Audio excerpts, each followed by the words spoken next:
The year is 1947. The location is a small farming town in Chihuahua, Mexico, by the name of Santa Rosalia de Cuevas. In this place lived an 8-year-old girl named Eva Estrada, who was incredibly passionate about the idea of one day learning how to read. Out of Eva's fondest memories is that of her going to purchase eggs at the local shop for her mother. But it wasn't that she was thrilled about eating the eggs, but yet the notion of unwrapping the newspaper in which those eggs came was the light of her day. Eva recalls staring at the words as if there were no tomorrow, dreaming of the day in which she would be able to read them. Eva went on to become an avid intellectual reader who for long contemplated the idea of what an education could bring her. However, her life gave a sudden change when her father passed away and her mother had to raise her 6 siblings along with her help. Eva had no option than to drop out of school. Later moved to the big city of Chihuahua, where she became a maid for wealthy families, and ultimately ended up helping her younger sister go to college, which was a dream she never got to fulfill. So, the story that connects Eva and I, or as I like to call her, my yaya, is one where she became my inspiration, my motivator, my cross-generational mentor, but most of all, the interrupter against all adversity that came my way, by reminding me that I could accomplish anything I'd set my mind to. Now, let's fast forward to the year 1997, which was when I arrived to the US with my parents and siblings from Chihuahua. Now, according to research, I had all the needed variables to be a statistical failure. I was an immigrant. My first language was not English. I was of low-income status. My parents were not college educated. I was undocumented, and I was a girl. Now, my story is one of many barriers, hardships, and difficulties. But as I reflect on the journey life has taken me on, I remember that I will not be the only young woman encountering these issues. And that is the reason for which I am so passionate about the idea of cross-generational mentorship to help underprivileged young girls and women rise. Think of the notion of being an interrupter. Think about it in a way sort of like being a superhero, or perhaps even better, a super SHERO. One that protects the coming generations of girls and women against the many pitfalls of inequity life will bring them.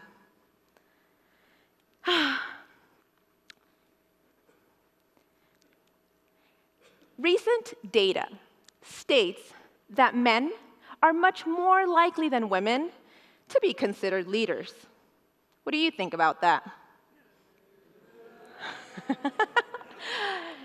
Now, farther than that. The Center for American Women in Politics states that in our current 114th US Congress, women occupy only 20 out of 100 seats in the US Senate, and only 84 out of 435 seats in the US House of Reps. Now, out of those 104 women members of Congress, only 33 of them are women of color. Concerning, right? As we can tell, rising into leadership while being an underprivileged woman is no easy task, much less if you're a woman of color.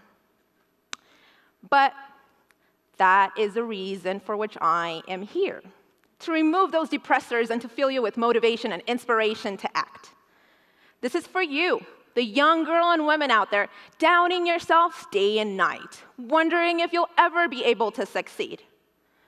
And this is for you, the mother out there, hoping that your daughter has an equal opportunity to excel. And yes, it's also for you, men in the audience, who have a wife, a sister, a mother, a granddaughter, who you want to watch rise to their full potential. And it's also for you, amazing, working, thriving, and retired women who hope to become the mentor you never had. And to the immigrant parents, para los padres inmigrantes que nunca pensaron que podían contribuir en la educación de sus hijas por el simple hecho de no tener una educación universitaria. Or as I would say in English, it's for the immigrant parents who never thought they could contribute to their daughter's education simply because they didn't have a college degree. Now, I am proud to say that I come from a very humble family where my parents, until today, my father works as a proud construction man and my mother as a devoted housekeeper. I became the first in my family to graduate from high school and went on to become a passionate young woman involved in education policy, legislative systems, civic engagement, policy, politics, etc. But it was during my undergraduate life that I began to face the inequities within systems that weren't inherently created to help underprivileged women of color succeed. But it was here that I began to meet the interrupters who, like my yaya Eva, helped me accomplish the unaccomplishable for a girl like myself. But now the question becomes, how do these interrupters do such things, Cindy?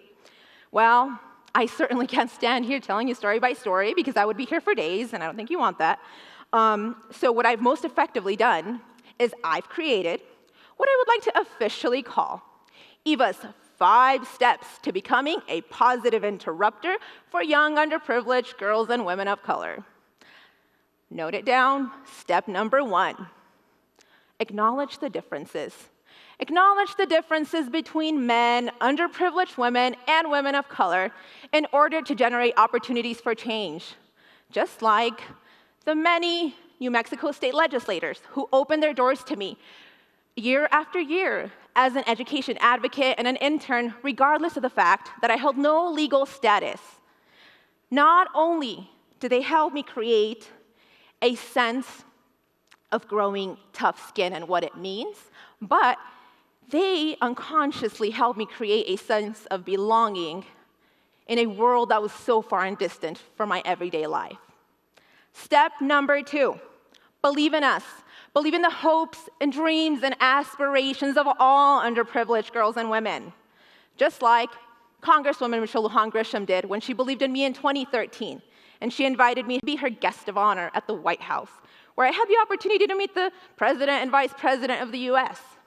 I recall the day as if it were yesterday.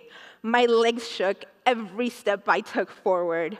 It was as if I was in a dream, roaming the hallways of history that I had for so long studied and contemplated. I couldn't help but wonder how it was that this undocumented immigrant girl would ever get the chance to do such a thing. Step number 3, create ripple effects. Create ripple effect opportunities to help us thrive, lead, and advance.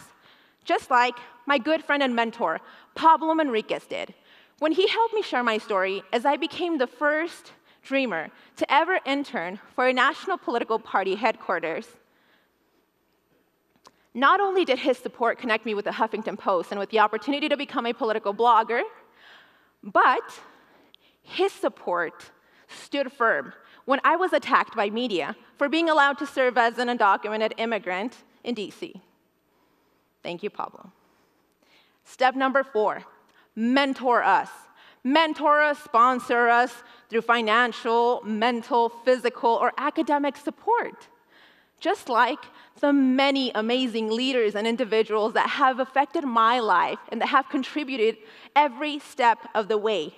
From those who helped me with funding for my academic journey, to those who helped me with my struggle with mathematics, to those who mentored me since the first day I arrived to college and up till today are my mentors. To those organizations who have opened their doors to me regardless of my background. And last but not least, step number 5, help us find grounding and remind us who we are, where we come from, and who we represent, just like my dear Yaya Eva did. through her continued encouragement, love, and nurturing, until the very last moment in which she held my hand this past June 28th at 4:12 a.m. as she took her last breath.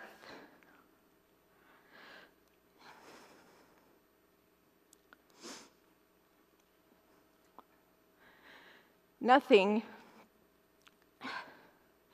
could have made me happier than to have my yaya sitting in front of me right now, but I am confident that her angel soul is right by my side. It was through these 5 steps that my yaya lived her life on a daily basis. Every time I was pushed down and told I wouldn't succeed, she would simply uplift me by interrupting the negativity coming my way and reminding me of the power within my soul. And now, after becoming the first in my family to obtain a bachelor's degree and to be accepted into a graduate program, I am compelled to reinforce the power of cross-generational mentorship to help our young underprivileged girls and women rise into leadership. We live in a world where girls and women are still struggling to obtain basic human rights. And this is the reason for which we must help them lead. We must help them generate a world full of her stories that will continue the paths that have been generated by the many SHEROs who have come before us. And this is the reason for which I will continue to work to change the systems, policies, and laws that prevent or delay the success of minority women. I will create ripple effect opportunities through the creation of a cross-generational leadership institute where we will follow Eva's 5 steps to help girls and women lead in any field, path, or career goal. And ultimately, I hope that you acknowledge the fact that you are a powerful, capable, transformational leader that can become the interrupter the girl right next to you might be needing right now.